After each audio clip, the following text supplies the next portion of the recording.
Ma belle-mère traitait mon fils comme un étranger.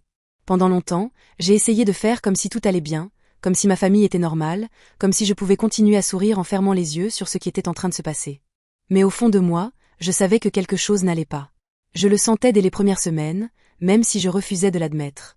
Je suis devenue mère d'un petit garçon, Léo, un enfant doux, curieux, incroyablement attentif à tout ce qui l'entoure. Et pourtant, malgré son sourire facile et ses petites mains tendues vers le monde, il y avait une personne qui le regardait comme s'il n'avait pas sa place parmi nous, ma belle-mère.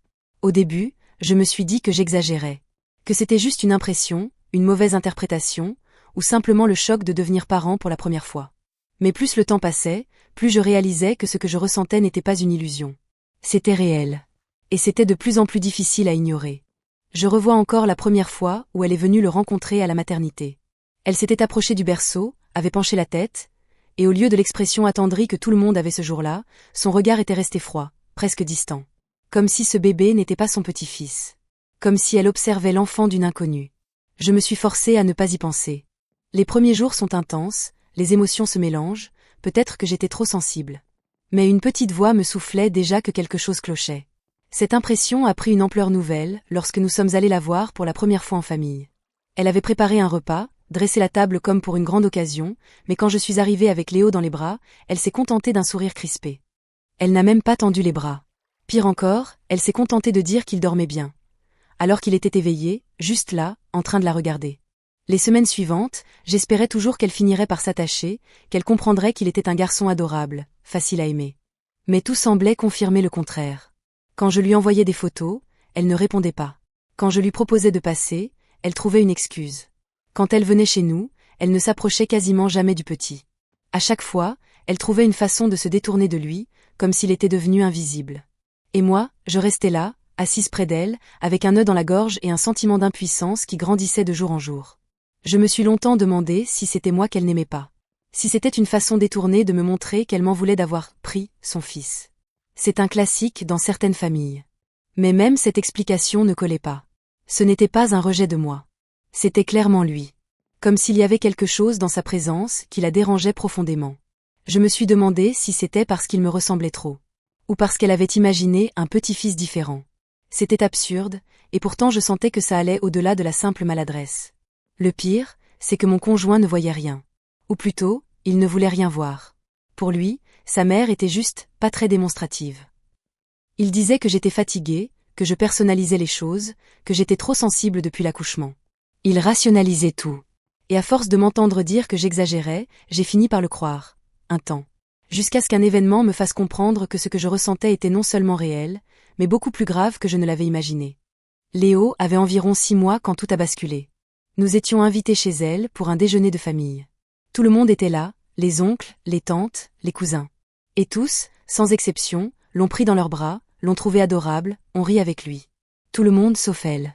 Ma belle-mère restait dans sa cuisine, prétextant le service, comme si elle trouvait dans chaque assiette une excuse pour ne pas s'approcher de lui.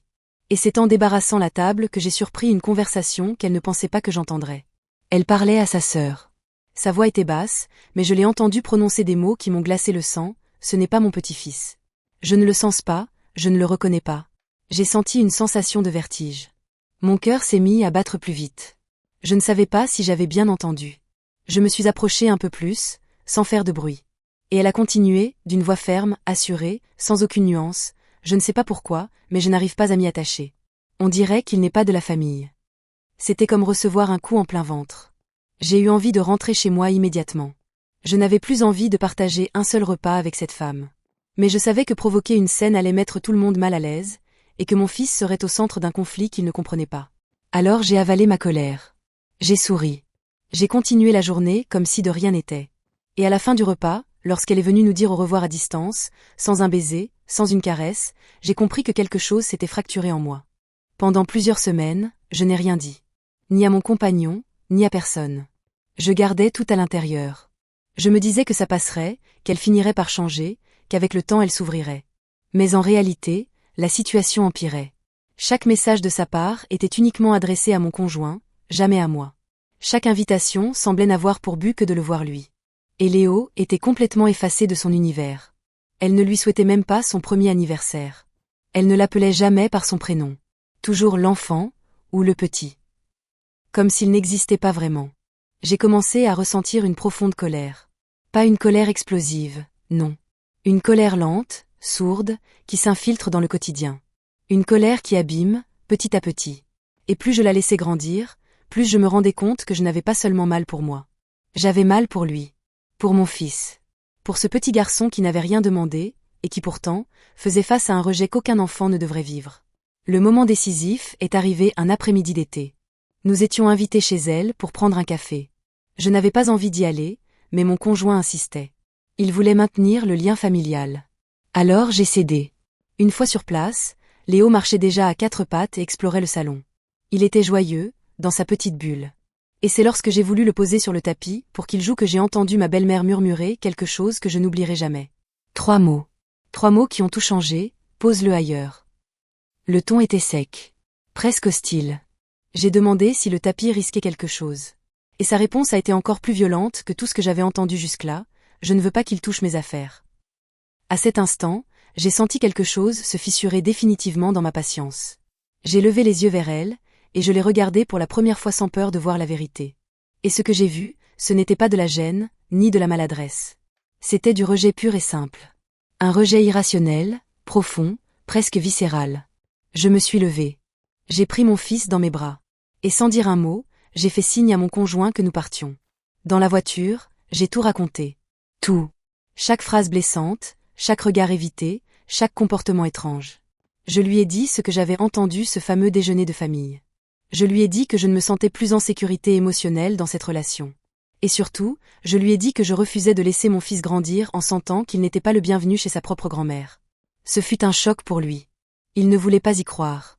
Il pensait que j'avais mal interprété les choses. Mais au fil de la discussion, il a fini par comprendre que ce que je décrivais n'était pas un simple malaise passager. C'était un schéma. Un comportement constant. Et un comportement qui blessait notre enfant. Les semaines qui ont suivi, il a observé sa mère. Et là, il a vu ce que je voyais depuis des mois. Les regards fuyants. Le manque total d'intérêt. L'absence de gestes affectueux. Il a vu, pour la première fois, cette distance glaciale qu'elle réservait uniquement à Léo. Et il a compris que je n'avais jamais exagéré. Après plusieurs discussions difficiles, il a décidé de lui parler. Je n'étais pas présente. Mais le résultat a été sans appel. Elle a nié, bien sûr. Elle a dit qu'elle n'en avait pas conscience. Qu'elle ne faisait pas exprès. Qu'elle avait toujours été comme ça. Qu'elle aimait son petit-fils, mais qu'elle ne savait pas le montrer. Pourtant, malgré toutes ces excuses, rien n'a changé. Les semaines suivantes ont été exactement les mêmes. Alors 1 mois plus tard, nous avons pris la décision de mettre des limites. De fortes limites. Plus de visites improvisées. Plus de repas de famille anxiogènes. Plus de tentatives désespérées pour la forcer à aimer un enfant qu'elle rejetait visiblement. Nous n'avons pas coupé les ponts. Mais nous avons créé une distance nécessaire. Une distance protectrice. Et vous savez quoi ?